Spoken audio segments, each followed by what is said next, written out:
France is dumping Zoom and Teams. Have you caught this one in your news? Yeah. This is huge. We've got an interesting conversation today, which I think we're billing as falling back in love with your CTO role.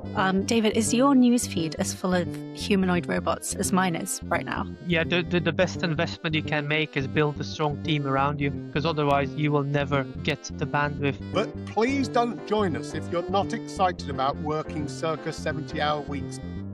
AWS. Should we do like a hand-raising system or something?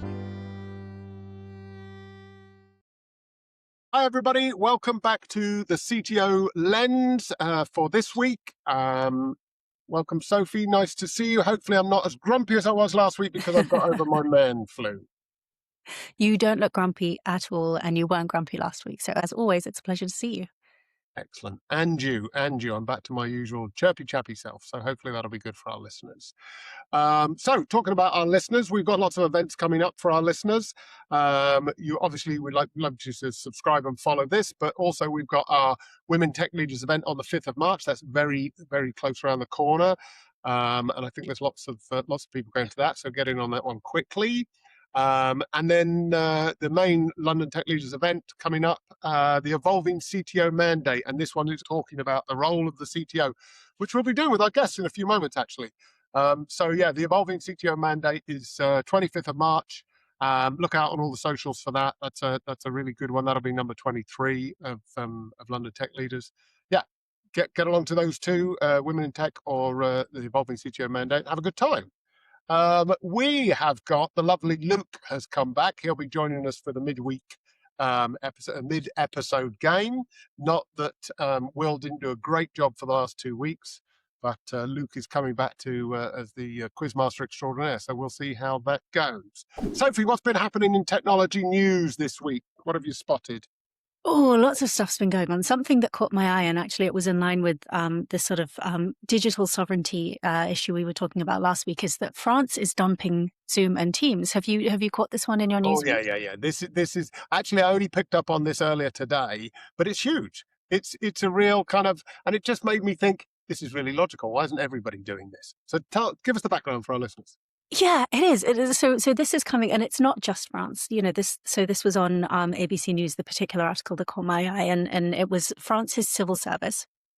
They're moving away from these kind of big tech US-owned Zoom and Teams as an example for their video conference software. But there are actually a number of other examples, for example, in Austria, who I think have stopped using Microsoft Office, and in Germany as well. So a lot of this kind of activity happening in the EU, where these sort of sensitive government organizations are concerned about digital sovereignty, data protection, things like that. And they're making moves to step away from the risk that incurs.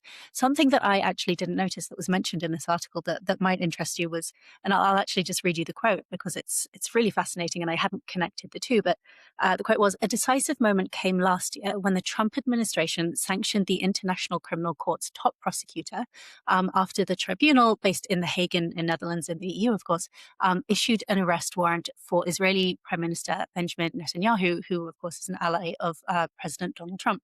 And the sanctions led Microsoft to cancel, Karim Khan was the prosecutor at the ICC.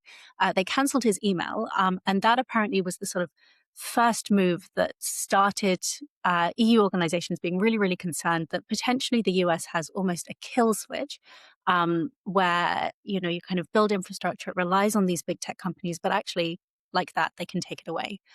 So that was a really fascinating example for me of actually, the possible risk that we are talking about when we talk about, digital sovereignty or reliance on these US big tech organizations. Yeah, I mean, it's an amazing sort of reaction in one way, right? But also somehow just obvious, right? It just, I think it's just highlighted. I've been doing with one of my roles, I've been doing a lot of cybersecurity stuff this week, checking where we're good, where we're not so good, etc., etc. And here I am thinking, we've got to protect against outsiders coming in and compromising us. So Microsoft could just switch us off, If they just, if we just decided we were, I don't know, we didn't like the color of Trump's trousers or something, they could just switch us off. It's like, how do I plan for that? Yeah. And the French government would say, well, you plan not to use Microsoft, right? And so you just think to yourself, we're not political and we're not commentating on Trump's policies, as it were, but here is an administration which is making complete countries stop using their core technology. Now you're thinking, what if they stop buying Teslas, right? And then you're thinking, you've got all sorts of connotations there. And I have a colleague who's American who was traveling back to the States from Europe last week. And on her way from America to Europe, she was on a massive plane, completely chocker full. On her way back, she had 10 rows free to herself. And she was curious about it. So she Googled it. And something like in the last 6 months, there's been a 12% drop of Europeans going to America. And when you dig into that a little bit, they're being advised by their workplaces and travel agents, it's just not a good time to. And so you just sort of like, I know, that administration is all about make America great again and all of that kind of stuff. And, good luck to them with whatever they're doing. But have they thought some of this through, right? And the impact to technology, and then coming back to us, the reliance we have on these American-based institutions. I don't know. It's definitely worth a rethink in our technology strategies, right? I think it is. I mean, I think it's worth asking the question. And for me, something that stood out as always, and it kind of came from completely the wrong place, but I'm very good at Google Meets. I'm not so good at Teams. Right. And there's a long period. My mum does this as well. She'll call me up and say, I have a Teams meeting next week. And can you help me work out if it's going to work on the day?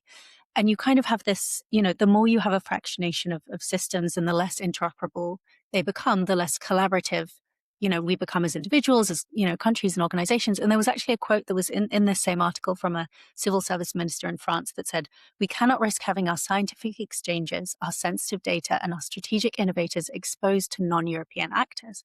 But I mean, particularly talking about scientific exchanges, scientific collaboration across borders, across continents is a fundamental part of scientific progress. So it kind of, to me, it sounded as if it was an incredibly strong anti-collaborative statement. And we're sort of moving from a position of, well, we're concerned about tech risk, or we're concerned about sort of data sensitivity, through to we're concerned about America as, as kind of one finite homogeneous unit, which it absolutely is not. So I'm really interested in what we're going to see as the sort of negative externalities of potential separation between the US and the EU from these moves. I think that's spot on. And just touching into another news story, it's not just Europeans and beyond who are worried about what America are doing with ICE and technology and all that kind of stuff, but actually Americans within America are worried about it as well. So Google staff, there's a news story about this week, have called for the firm to cut ties with ICE in America. And in particular, they're also going further and saying they want transparency over what Google's technology is being used for inside the US government. So they're not just saying, hey, we want to, make a nice, pretty statement that says, oh yeah, we don't condone any of that ICE activities going on. They're actually saying to their employer, if our tech is being used to help further the ICE agenda, we're out. We're not interested in that. I mean, this is pretty strong stuff coming from Google's workers, Sophie, right? Yeah, it is. And I have to say, we're not a political podcast. Obviously, David, you and I may hold our own perspectives, but I think ignoring even the direction of this challenge or these demands, it does raise a really interesting question about, technology. A lot of technology, particularly general AI at the moment, can be used in lots of different areas. And what is the accountability, right, responsibility of people involved in developing that technology? And, we're talking about Google, we're talking about a big old number of people. What is their opportunity to have a say in how that technology is used? I'll give you another example. I have a few friends who work in a company that's developing sort of this general AI to be used in the sort of physical world, for lack of a better term. And one of those opportunities is defense. And even within defense, there are some things we agree with and some things we don't agree with. So I think it raises some really, really complicated questions about, use of technology and who gets to make those decisions. Yeah. And the Google workers have asked for this open letter, or they've sent an open letter demanding more transparency. The companies have done, some of these companies have done a little bit, right? So in October, Google said it removed several apps from its App Store, which allowed users to report and document sightings of ICE agents. And then Apple followed suit and did the same. So, where there's an obvious, conflict of their company's values conflicting with what ICE is trying to do. I think they're being obvious about that. But I'm guessing that there's lots and lots of employees in the government who are using Gmail and all that kind of stuff. So in their app life, I don't know how far this will go, right? So I mean, it will at some point. It comes down to, well, we're kind of relying on some of those big technologies and stuff to do the jobs. But again, linked to the whole French thing, I don't know. People just want to make different choices. They don't want to be governed by the big US anymore. They want to be able to make some more personal choices which align with their personal values. I think that was almost inevitable given the day and age we live in, right? Yeah, absolutely. Well, speaking of people or lack thereof, David, is your newsfeed as full of humanoid robots as mine is right now? Yeah, so it is, and I mean, I don't know. Maybe it's because I like tech and stuff like that. I do get drawn in by them a little bit, right? And then of course you spend half your time saying, "Is this an AI generated video or is this a real robot doing this?" Right? And basically, my conclusion is, if within 30 seconds of the start of the video the robot falls over or drops something, it's not AI generated. And if they don't, then it is AI generated. That's my kind of barometer for what's real and what's not at the minute. But they're all over the place, right? And at the minute, it's a little bit sort of still in exhibitions. It was at CES and all of that kind of stuff. And you keep seeing these videos, but some of them look damn good, right? Not aesthetically necessarily, but just like, and I saw this one the other day, and it's the limbs, it's how they're creating. It's freaking me out. They're just like, there was this one, and it said it was standing upright, and it said, right, lie down to go to sleep. And so you and I would just sort of go backwards and lower ourselves down our elbows. Yeah. And this one like sort of twisted its joints, so it sort of collapsed gently into the floor, sort of thing. And I was like, that's a much better way of lying down. We should be able to do that. So now I've got robot joint envy. I don't know what's going on there, sort of thing. But yeah, my newsfeed is definitely full of falling over robots. It is. It's really interesting. I caught a clip of one, and I can't remember when this actually happened, but it was the Optimus robot. So that's Elon Musk's sort of new robot they're investing in. And he fell over, but before he fell over, the robot did this kind of, for anyone who is listening rather than watching, he sort of put his hands up by his head and mimed almost as if he was lifting off some VR, AR goggles, and then fell backwards. And so everyone went, well, obviously, one, there's a man in there. There's not. There's sort of someone behind the scenes backstage who's sort of controlling it. And obviously, Elon Musk says, absolutely no, it's all AI. But we never know. There have been many examples of AI and technologies in particular where you sort of say, this is absolutely amazing, and they go, no, we just have a giant warehouse full of people picking up the phone or typing into their computers. So I'm suspect as you are that you see a video, and if it works, you go, that video has been created through AI, and then you see a robot that's doesn't do brilliantly well, and you go, well, is the robot a real robot? Is it AI, or is there just someone backstage who's kind of controlling what it's doing? So I think there is more to be seen about the evolution of robots that we're observing at the moment. I think so. Which leads us nicely on to our final news story for today, which is talking about warehouses full of people. Feels like we're going back to the start of the Industrial Revolution, or just before it, where people worked long, hard days, whether that was in a factory, down a mine, or whatever. But there's this new generation. It's called the AI gold rush, right? And basically, companies are starting to say to employees, potential employees, look, we're a sexy, exciting AI company. We're going to solve world peace, blah, blah, blah, all that kind of stuff. But please don't join us if you're not excited about working circa 70-hour weeks in person, and then saying, with some of the most ambitious people in this case in New York City, right? So this is a story about actually pitching for people to come and work crazy long hours, and that's like a perk that you can come and work for a company as long as you're. So what do we think about this? Is it acceptable? Is it an abuse of people, or is it just like it's a gold rush? If you want to be in it, you've got to be in it to win it big time. I think it is interesting. I'm in a couple of different minds about this. Firstly, for me, reading this article and seeing the reference to New York is a city of extremes. If you want to work 70-hour weeks, New York is the kind of place you'll go to and you'll work as hard as you can and as much money as you can. And that's a big part of the culture there.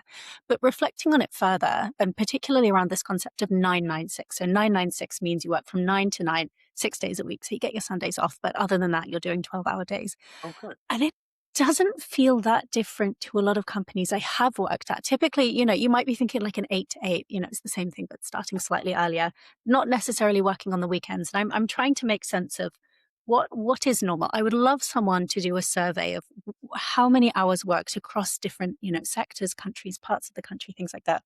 So we can understand whether we look at 72 hours and go, gosh, that sounds like a lot of hours, when I know that the legal working week is, I think, 35, 36, something like that. But actually, how many companies are people working over? Is that just the normal environment?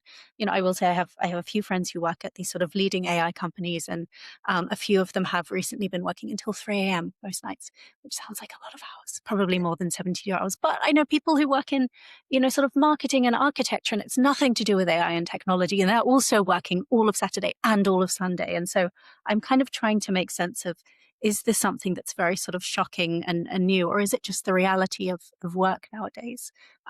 Is something that really struck me about this sort of advert. As they said, we're looking for people who are like athletes, and they want to work that much. And if you do, fantastic. But if you don't and you're being forced, then it's a really different situation. And I think, there's potentially a lot of propaganda around everyone loves working this much.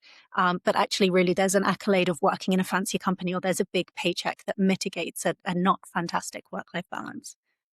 It is. It's difficult. Your point about whether it's choice or force is one thing, but sometimes there's peer pressure plays into that.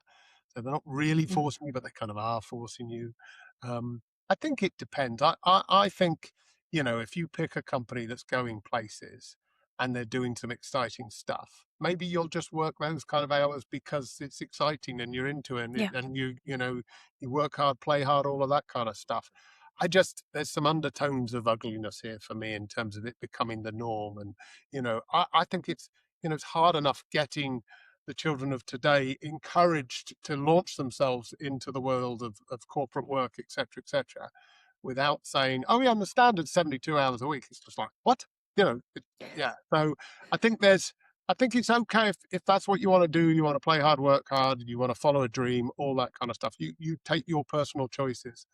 But they, I think the businesses need to have a bit of responsibility here as well, and put some guardrails in place. Absolutely. Yeah. I think the final thing for me is to understand, is it a sprint or is it a marathon? Because if if you're bringing people in and they are working really extensive hours, they're not going to be able to do that and maintain their health and their sanity for long periods of time. And maybe it is a sprint when it comes to AI, and everyone's just trying to get to the market first, and you can sustain it for 6 months a year. But I do think I don't think this is a new trend that's going to settle and last by any means. Is it a sprint? Is it a marathon? Is it a gold rush, or is it a bubble? See, that's the Oh, other thing. Imagine if you did 3 years of 70-hour plus weeks and it turned into a bubble. Oh, oh, and all of your shares are gone. So when we come back, we will be talking to Lee Provoost, CTO of Flagstone, about his journey falling out of love and then falling back in love again with the CTO role. So stick around.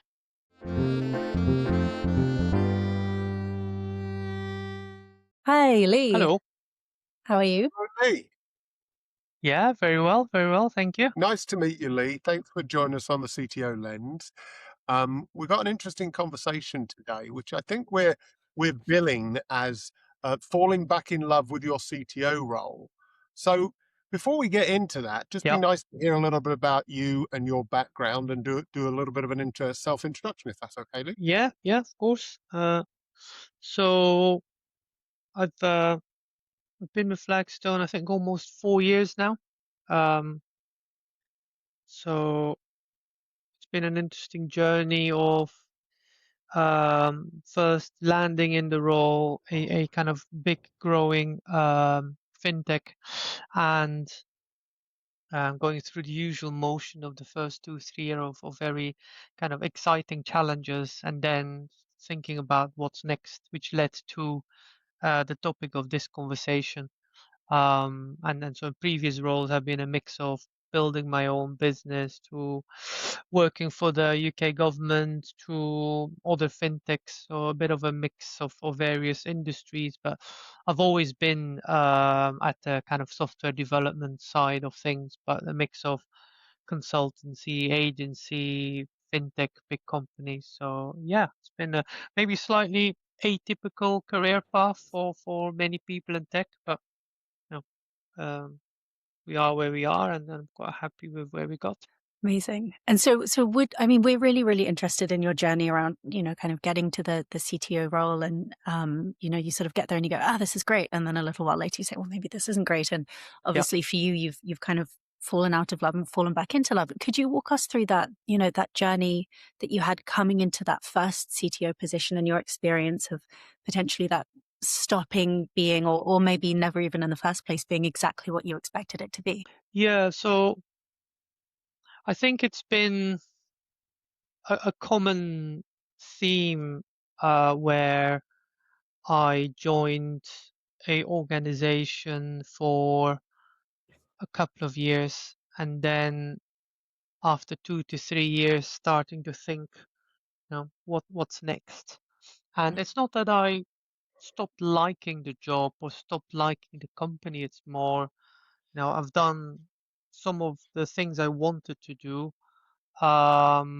maybe slightly getting a bit bored, and so some of the initial excitement went away. And because a lot of the roles I've pursued were all very kind of challenging type of roles where you come into a big growth organization and need to fix a whole bunch of fires and or help drive massive growth with hiring. And so the first couple of years are always exciting, right? You have all these big challenges, and at some point things start stabilizing a bit more, which usually means that you are doing a good job. And so I had the same thing when I joined Flagstone. Took over a technology organization from the previous CTO. The company at that point had 3 billion in assets. We currently have 19, so it's quite a big growth jump. Tripled the tech org during that time. But I think the first 2.5 years I also focused on decommissioning our legacy system, a 10-year-old system, rebuilt the whole system, changed the organization. And that was, of course, something that really gave me a sense of purpose, the big impactful things expected as a CTO. And so when I was then starting to plan my 2025 OKRs, that's when I realized, what am I going to do next? I mean, there's not really a whole lot more to be done than setting up the company for success by building a brand new platform and dealing with 10-year-old legacy. So that's why I reached that point thinking, what's next? And luckily I also recognized that, hold on, there seems to be a bit of a recurring theme and a pattern where I always seem to get to this same situation after 2 to 3 years. So I think that's really interesting, Lee. Especially as a couple of the activities, like coming off of a legacy platform onto some kind of new platform. There's a lot of people who go, well, that's not very exciting. That's just like dealing with old tech, bit of new tech and stuff like that, right? Scaling a team, actually, that is exciting, but it's hard work, right? So the challenge, it seems more like a challenge rather than the excitement for you, right? You want something that you can add value to, something you can get your teeth into. And I think that probably resonate with most people. So do you think, did you just get bored because there weren't enough challenges? Was it personal? Was it you felt, no, it's interesting, I like the people I work with, but I can't add value anymore because I've added my value and I need to move? What was it that went through your mind that made you think, I need to change something? Yeah, I think that's a good question, because I do tend to get joy out of some of the things that others might see as kind of boring work. So for me, the opportunity to take a successful, profitable business that's been operating for 10 years and gone through this massive growth journey, the opportunity to then say, you know what, I can lead this initiative to get rid of 10 years of legacy, not just technology, but also business processes and commercial decisions, and actually set us up for the next 10 years of growth.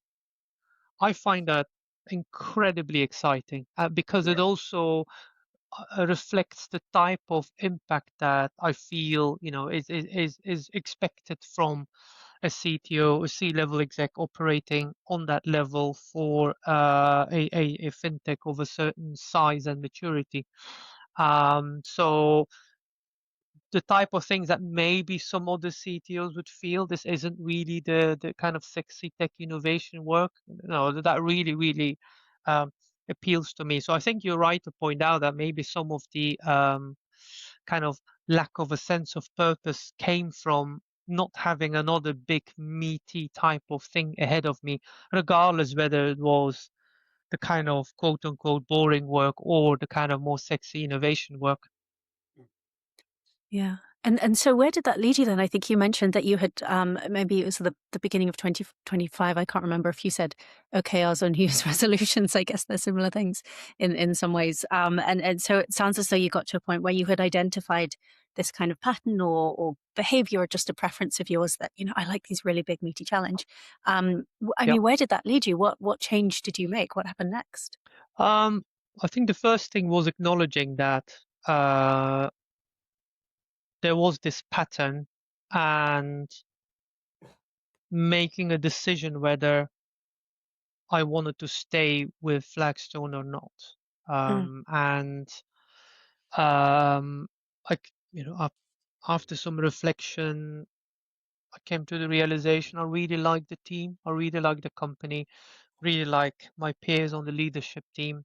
And I also felt that there was so much more to be done. And so something else that played in the back of my mind was um, long before COVID, I spent 5-6 years building my own health tech business with a couple of friends. And um, part of me always felt a certain unfinished business of, I could have had the opportunity to turn this into a long-term success.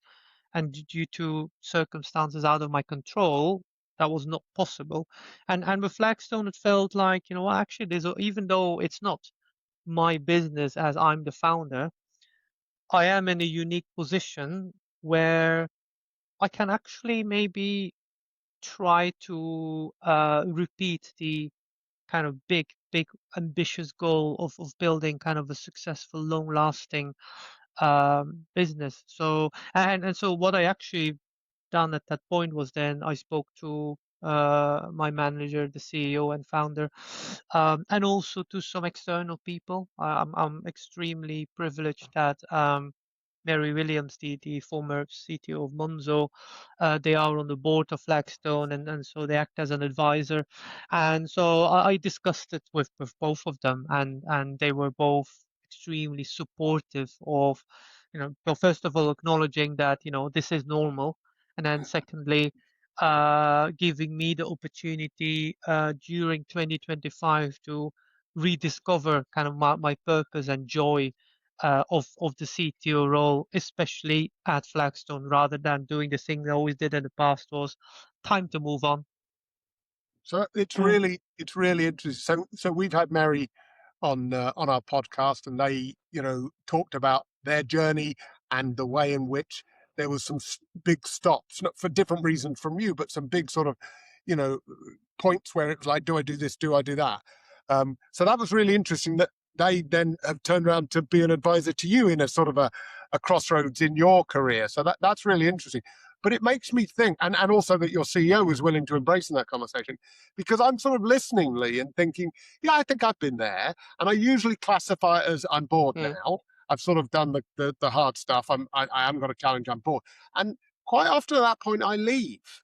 So do you feel like, was that an option? Were you sort of like, I'm going to leave, and then you went, actually, I'll just have a chat before I do in case there's an alternative path here? Yes, leaving was definitely one of the options I was entertaining. I had a few informal conversations with other organizations. I'm also in a very privileged position that being the CTO of a fintech of a certain size and maturity is attractive to other fintechs who also are on that growth journey. So it was easy to have a few informal conversations, but I think I was going back to that whole feeling that I finally found a company where I'm really happy, and surely there is more to be explored. And also, um, we've taken, or during my tenure, we've taken the business from 3 billion to 19 billion in assets we administer for our clients, but we are incredibly ambitious that we want to push that to 50, right? And so being part of this success story where you are not just, growing the business, but you're pretty much tripling the business again over a few years time, and the expectations on me personally and professionally, and the growth opportunity for myself, that's where I thought, you know what, this is worth at least entertaining, because of course there was always a risk if I raised this with our CEO that he would probably think red flag, I need to start thinking about a plan B. Yeah. It's really interesting, sort of, as you say, hearing what's changed in terms of your perspective on, the challenges, the opportunities that you have in front of you in that position. And have you recognized any change in yourself? Do you feel that you're a different CTO? What have you kept? What's shifted?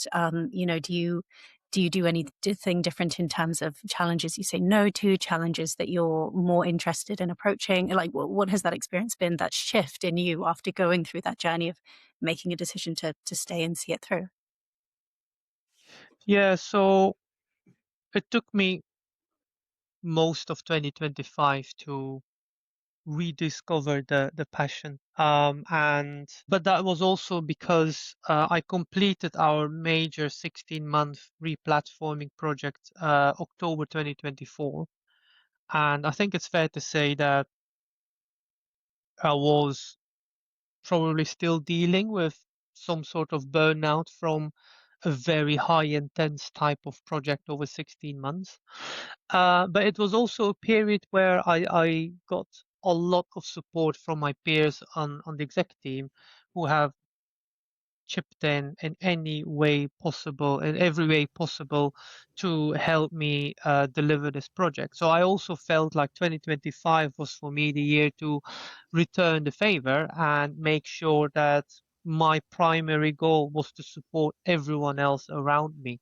And in a way, that was a blessing in disguise, because there wasn't really a major, big, bold, ambitious goal for me to pursue.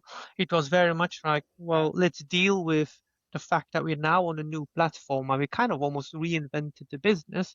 There's still a lot more of the work to be done. Why don't you sort out the things you need to sort? And essentially, my CEO said, well, 2025 is the year where you figure it out, and then we'll go again for the next few years until we get to that 50 billion assets under administration. And so, in trying to figure out the things that was holding me back, what was my goal as well. And so one of those was the realization that I didn't really have any mental bandwidth to actually focus on the things that are important as a CTO. So um, it's not about the number of hours you have available. Everyone can make an hour or two available during a day here and there. But it's not because you have a couple of hours available that you also have the mental bandwidth to then use those couple of hours for strategic thinking. And I quickly figured out that my problem was I was both constantly jumping between dealing with the here and now and the BAU and incidents and decision making, but also trying to look at the next 2 to 3 year type of strategic direction of the business. And mentally jumping between those two 10 times on a daily basis is exhausting. And so that was one of the big investments I've done in my team and on myself in 25, is make sure I have a strong engineering leadership that can just look after the tech work, so I can actually focus on those big things. And that's what really started to free up the capacity to then start thinking about all the other things I need to resolve during the year, so I can start 2026 with this is my perfect job. I think, Lee, this is going to be really interesting. We'll come to any advice you'll give in a little while to our listeners.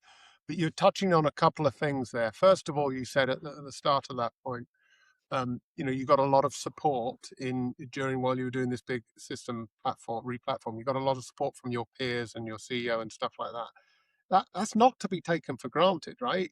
So many people aren't able to say that, right? So it really sounds like that was a valuable part of your journey.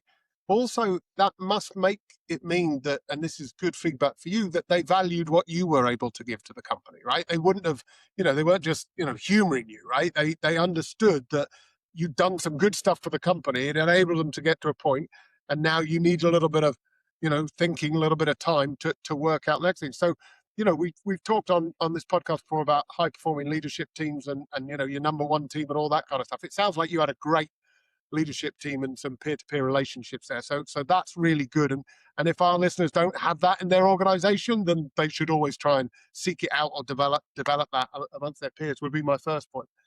And then the other thing that really you touched on there is that strategic thinking space, and that came not from your inability to do strategic thinking, but your lack of capacity to do it on a moment by moment basis. And again, that plays to organizational design. So I'm guessing from what you've said, you brought in the next level around you and the teams that sit under them to make sure they could take some of that day-to-day necessary responsibilities off of you so that you could do the strategic thing. How did that go, Lee, right? How did you, when you got to the point where you went, right, I've got support of my peers, that's great. I know I need my team to maybe step up one level and take away some of this stuff from me so I can do the bigger. How did that conversation go? Did you pull them all in the room and say you're all promoted? Did you give everybody extra pay rises? Did you just say, I'm not doing that shit anymore, you've got to do it? How did that conversation go, Lee? So 2025 for us was a big year of headcount growth. So in that year, we grew from 300 to 400 people. So 100 extra people, you grow the business by a third. So that changes the dynamic, culture, Sure. process, everything. So I think it's fair to say that part of this was forced on me, as in I just can't continue in the way we were operating. And I'd like to say that I had this a kind of brilliant insight ahead of time that this is the exact first thing I need to fix. It was my hand was forced, as in you can't continue. So luckily, it was clear that one of the first priorities was to bring in strong leadership to supplement what we had, because we just had a shortage of kind of senior level leadership talent.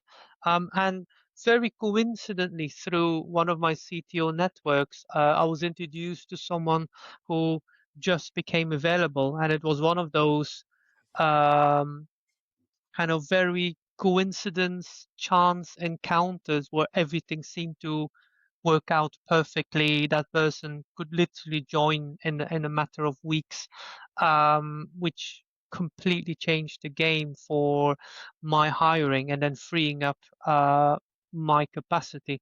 And so again, and another learning for everyone is really around make sure you continue invest in your networks and peer networks and industry networks and because that's often, as we all know, is often where some of the best referrals and people and introductions and opportunities come from. That is true. Yeah, Right. absolutely. And I mean, what advice would you have for um, someone going through the same journey as you, the same sort of challenges? Someone else is sort of stuck in the position they're in at the moment. They're saying, well, I don't really love what's happening in my CTO. I don't love the way it's playing out for me. I mean, is there anything that you've learned from your journey that you would share with other people experiencing the same challenge? Yeah, I mean, it's related. So two things would be, the first one is you do need to believe in the future of the company, because there is nothing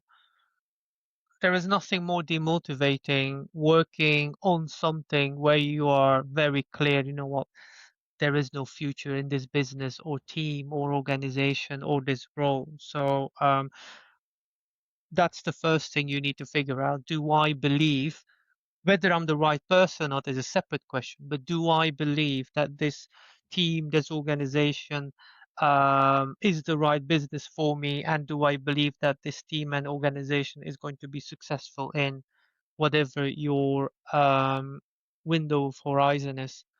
And then I think once you've made that decision, what helped me is then thinking about, okay, so how do I fit into that picture?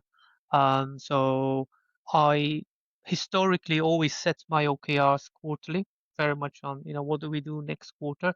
And my CEO started challenging me on, you need to have a much longer kind of horizon, right? So forcing a full year OKR, or forcing making your strategic plans for the next 3 years rather than what are we going to do the next 6 months, also really helps with that change in thinking. Because if you don't believe in the future of the business and you can't articulate, what is an exciting vision for the next 2 to 3 years, then probably should give you a cue of, is this really a right fit for you?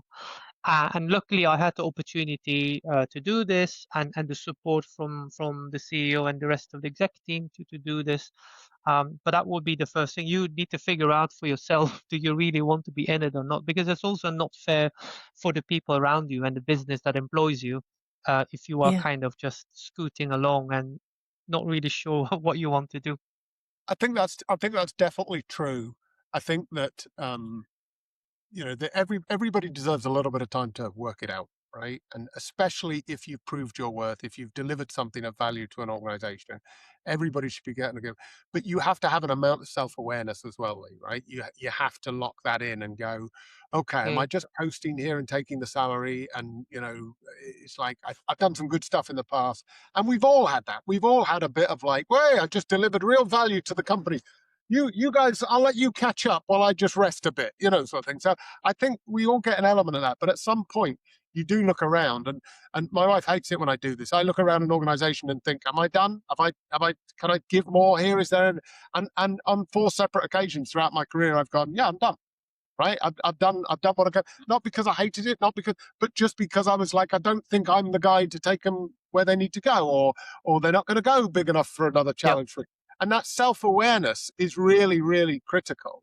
I can't help confessingly, I'm a little jealous, if I'm honest, right? I think you clearly you're a capable individual and a great CTO leader, or you wouldn't be doing what you're doing. But I'm a bit jealous that your company seems to have given you, and your employees and your team seems to have given you so much support to allow you to work this out.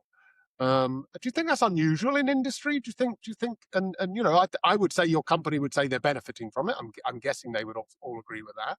So do you think it's unusual in our industry for such sort of tolerance and understanding? I would definitely agree that it's probably not um, mainstream on the same level of empathy and support. But I think it is like, if I had gone through a bit this kind of existential crisis earlier in my tenure at Flagstone, I'm pretty certain that my CEO would have scratched his head and wondered, like, did we hire the right person, type of thing. I think because of the track record of making big impactful decisions and delivering those projects, bought me some more leeway, I guess. But this could have panned out very differently, right? My CEO could have decided, you know what, it's been great. You've been here 3 years. You've made a big impact. We probably need to look for someone else right now, because clearly you're not going to make this big jump to the next 5 years. So I am, extremely lucky that I am in that environment. But I would say part of it is created through showing that impact. And so whilst I'm not saying that every CEO will be as understanding and give you the time to figure it out, I think if you've delivered your value and everyone is kind of rock solid, kind of convinced that you're the right person, then I think the support will be there. It sounds like there's an amazing mutuality, and you had a sort of a strong appreciation and an enjoyment of working at Flagstone, and they've clearly had the same for you, which is a really nice kind of mutual relationship. Just briefly, I'm interested in something you mentioned earlier, just because it's a question that comes up again and again when we host our events. You mentioned something around shifting your time horizons from almost quarterly to 1 year or 3 years, and that's something we hear really often, mostly around, how do I do it if I'm used to working on slightly shorter timescales? What is the shift in thinking? What are the tips and tricks I can use to make myself more comfortable with those longer horizons? Would you have any advice for our audience who are facing that sort of challenge, Lee? Yeah, the best investment you can make is build a strong team around you, because otherwise you will never get the bandwidth. And so one of the things I'm still struggling occasionally, and I've told my team to slap me on the hands for it, is that I'm sometimes still too keen to be involved in the day to day. And recently my engineering director asked for some advice on something that he wanted to do, and I immediately jumped into my old habit of giving him advice on, well, you probably should do this and ABC, and then I stopped myself and said, like, actually, this is your call. I'm grateful that you get my counsel and advice, but it's your call, because if it doesn't work out, then you're the one that has to deal with it, right? So and that would be the single best investment, even if it means that you need to deprioritize other hires or other initiative or investments. Having strong one or two leaders that you can 100% trust, everything else will follow, right? Because once you have that in place, you can expand your horizon. And once you expand your horizon, you can then create space to think more strategically about, what is the future of AI for this business, or what is the future of data. So yeah, invest in your direct team, and be very honest with yourself if the org structure and the team isn't the right fit. So we had to make changes in the way we've structured the organization to make this possible. And those are not always the easiest decisions to be made, of course. They're not. I think that you clearly got a large team, and I think in a large team sometimes those decisions are easier to make because it's less personal. You're sort of moving parts of the organization around, and people get it. When it's a smaller organization, and a lot of our listeners will be in a small organization, it can get a lot more personal, and so that's always a difficult challenge to navigate. My lens on that is always that I think, well, if I don't make this decision here, I'll be letting these people down. So it's more about the people who remain or whose jobs stay the same rather than the people who leave or their jobs change. But it's always a difficult one. Lee, it sounds like you've been through a real journey of falling out of love and then falling back in love and reestablishing your position as the CTO. So now you're all settled. What are you focusing on now with Flagstone? So because the investment I've made in changing my focus from the now to more the future, created that capacity, start planning more long term. I've also been able to create much more narrow OKRs, which sounds slightly counterintuitive, because as a CTO, you'd probably have much broader type of strategic OKR. So the thing that I've challenged myself is something that we've all been thinking about, is the impact of AI on businesses like Flagstone. Every business has this question. And the thing that I find quite exciting, but also it is scary, but I guess being scared and being excited are very similar type of emotional kind of responses. Is we have seen big transformational technology changes through in the past couple of decades, right? Think about the internet, the World Wide Web, smartphones, social media. But with each of those, we often had 10, 20, 30 years to adapt as a society and adapt as businesses to the opportunity. And when you look at AI technology, it's been around for a long time, but if you look at the past 6 months, the pace of change, if you just look at where we were with engineering productivity co-pilots before Christmas and after Christmas, that's already kind of a whole massive shift in that short period of time.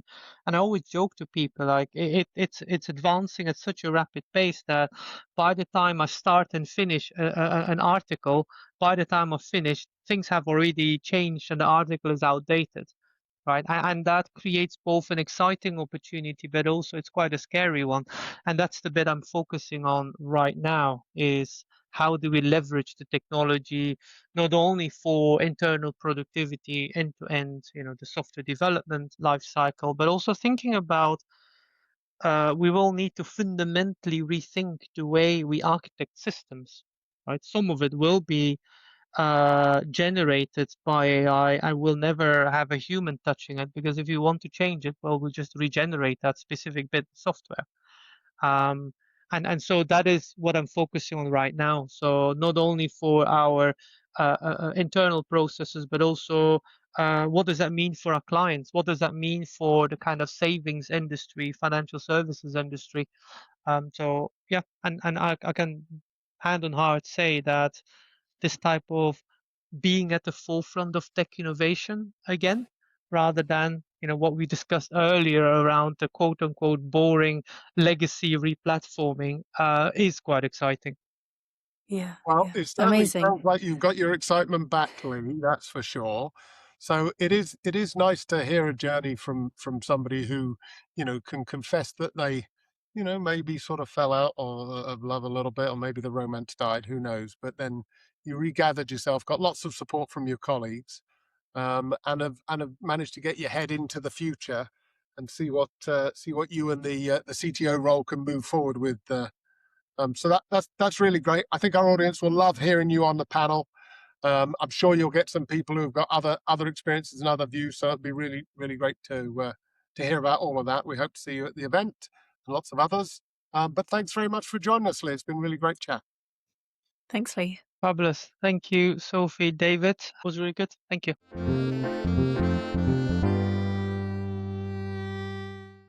I think we are going to invite the Quizmaster extraordinaire back from his gallivanting around the world to come and join us for a little bit of the mid-episode game. Here he is. Hey. Fresh from the ski slopes of, I don't know, where did you go? Anywhere nice? Yeah, I went to Teen, which if I was trying to impress our listeners, I would say it's Val d'Isère, but it's actually just the little village next to it. So yeah, nothing too fancy, but a nice trip all in all. So yeah, but I'm glad to be back. How are you guys?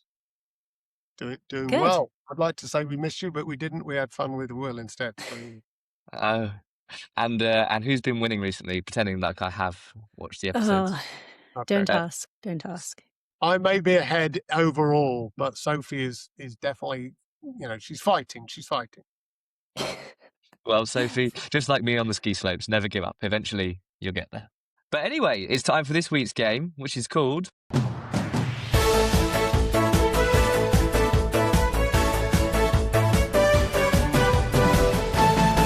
Touchdown Tech Leaders. So this week we are playing Touchdown Tech Leaders. As some of you sports fans who are our listeners, you may have heard that the Super Bowl was on last night and the Seahawks came out victorious.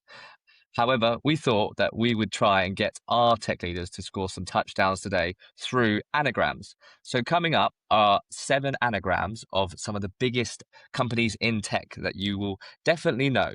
I can promise you that. So it's not too difficult. When we get to the next slide, I will read out the letters for our audio listeners. But if you do want to go and watch on YouTube, feel free to tune in for this part, as it might be a little bit better. But I will read out the letters in the anagram, as then whoever can get the anagram first will get the touchdown. The person with most touchdowns at the end of the game will be the winner. Okay, cool. So let's get into the first play. AWS. I think we need to read out the letters. I think we need to have a word with production. Should we do like a hand raising system or something? No, that's fine. I think it has some comedic value. Yes, SAW was AWS. So well done, Sophie. I think you just about got that one. Right, on to the next play. WKSNFALOE.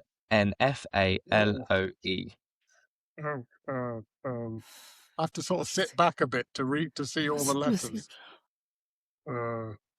Snowflake. Snowflake. Oh, That was a draw. I actually think David got in first. Oh, damn it. Sorry. I No, heard fair David enough. first. You can blame your internet connection. Okay, I will. On to the next play, 1-1. OGGLOE. Go on, Sophie. You have your hand up first. Thank you so much. Google. Yes, correct. Cool. 2 touchdowns for Sophie, 1 for David. Next play. COLERA. It's harder when it's a sort of a real word. Yeah, exactly, because it just confuses you. I did think when I wrote this one, it sounds a bit like the disease, and I thought that will challenge them. Sophie? Oracle. Correct. Whoa. Hold on, couldn't see that David, one. you did say you're going to struggle on this one. Yeah, I'm no good at this. 3-1 to Sophie. On to the next play. OFTMOSICR. David, you want to go? Microsoft. Correct. Maybe that one was too easy. Yeah, that was 3 touchdowns to Sophie, 2 touchdowns to David. Here we go. On to the next play. ENOAIP. it looks like piano, but Yeah. Pinoy. Panyo. Noyer. Yeah. We're sounding great for our audio listeners. We just sound like we've got a bit. The internet How hard connection can is this gone. be? ENOAIP. Is it Nope AI? It has those letters in. Yeah, thanks. You had it. You had the 2 words correct. I need you to get this for the tiebreaker. Oh, so one word is AI, Yes. and so they're the there's Nope, Pinot. Pone, Open. Oh, Open AI, blood. Oh. There we go.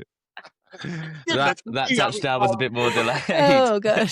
David, you managed to say AI opened at one point, and I was like, Oh, did I? That Did was I? a switch Oh, those round no. around. But it's okay. We are tied going into the final drive of the game. So we're looking for the last touchdown of the game, and let's see who's going to take it. Remember, one of the biggest companies in tech you could ever think of. Oh. Is it all of the letters mixed up, or are they like it's 3 words? 3 words, this one. Oh, yes, got it.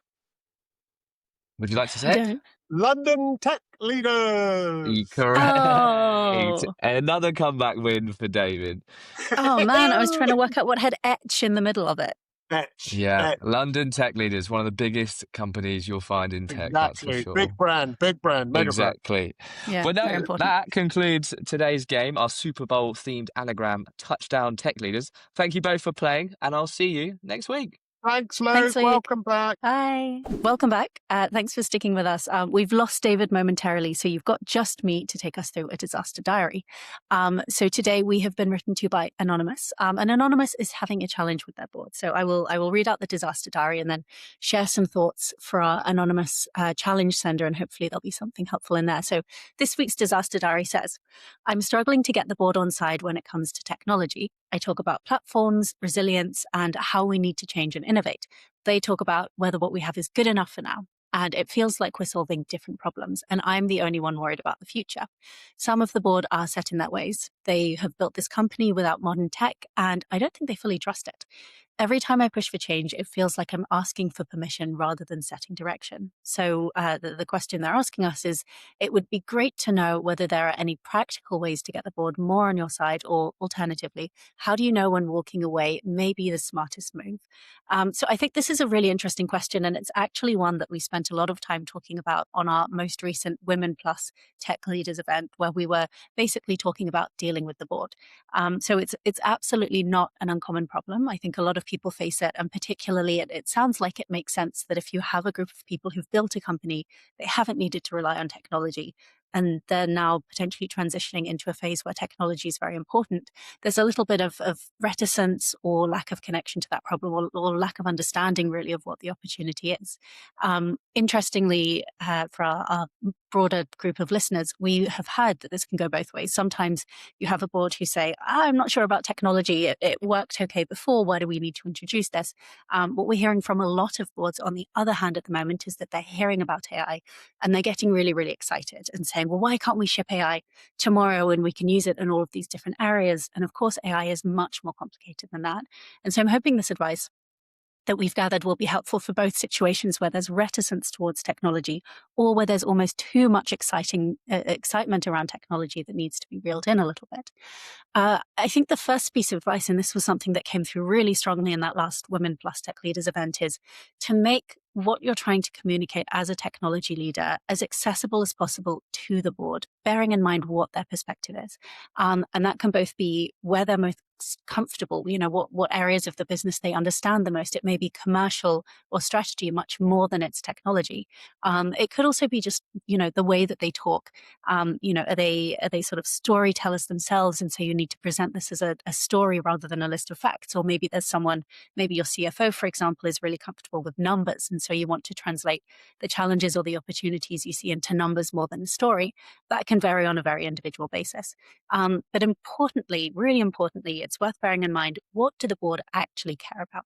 So that could be business growth, it could be the valuation of the business, it could be regulatory risk, it could be a whole number of different factors. So I think the challenge, for this person who's written in, is to really try to tell their story, communicate what they're saying in a way that's translated into what the board cares about. So what can you say about the technology that relates to, the impact on the bottom line, or risk for, challenges hitting the headlines? Cybersecurity risk affects company. Can you translate it into customer experiences, for example? Something that we talked about on our previous panel was really explaining the cost of doing nothing, because often people might not appreciate that there is a cost of doing nothing. And you sort of say, well, it's been working the way it's been working so far brilliantly, but actually the world is changing around you. The competitive landscape is changing. The technology advantages that competitors are embracing or that customers are expecting are evolving. So there is always a cost of doing nothing. And sometimes it's just a question of really reinforcing that explicitly with the board to help them understand it. But you might pull out phrases along the lines of, for example, a single point of failure here within this tech system that I'm trying to address could stop revenue for X number of hours, and the impact on revenue would be Y, for example. That's, numbers that might be easier to for the board to appreciate. You might say the system cannot support, a new product we want to build, or a regulatory change that's coming, or an increase in volume that we're expecting, which is going to cap our growth. That's something that the board are likely to resonate much more with. We need to improve the system. Or you might have a person risk. You might say, well, we need to hire these people because at the moment only 2 people understand the system. And if they're both sick or something happens, then, our whole ability to kind of even just maintain the system is going to fall out. Another challenge that you might be facing is this legacy of the board themselves, having been involved in sort of developing the infrastructure of the company previously. And whenever you're trying to make a change, it can be a real challenge to sort of say, well, we want to do something different, but that doesn't mean that we're trying to criticize what's been done so far. And one opportunity here is to really anchor the future to the legacy that the board have previously created, and not to critique it. So you want to avoid saying things like, what has been built so far is not good enough, and focus more on saying things like, what you've built has got us here. That's what's going to stop, the whole structure becoming fragile, but there's further opportunity that we can pursue. Obviously, this is really hard to do because you want to speak honestly rather than feeling that you're guarding your words. So really kind of practicing this narrative and getting comfortable with it is something that can help. Another challenge that this writer mentioned was the challenge, the difference really between asking permission to do something, which it sounds like is not getting you very far, unfortunately. One shift you can make is moving towards presenting different options with consequences. So instead of asking, can we invest in this particular feature or this particular platform or infrastructure, what you can do is say, here are 3 paths for the next, 6 months, 12 months, 18 months. This is what each of them will cost, and this is what each of them will enable or prevent. And one path could be focused on maintenance, one path could be focused on incremental investment, and one potentially on more transformational growth. So rather than saying yes or no to one particular feature or platform investment, you're providing 3 opportunities, and all of them are ones that, based on your experience and your expertise in the area, are going to be viable, but ultimately a choice needs to be made. And just responding to the final part of your question, how can you tell when this is something that's a healthy tension or a strategic misalignment?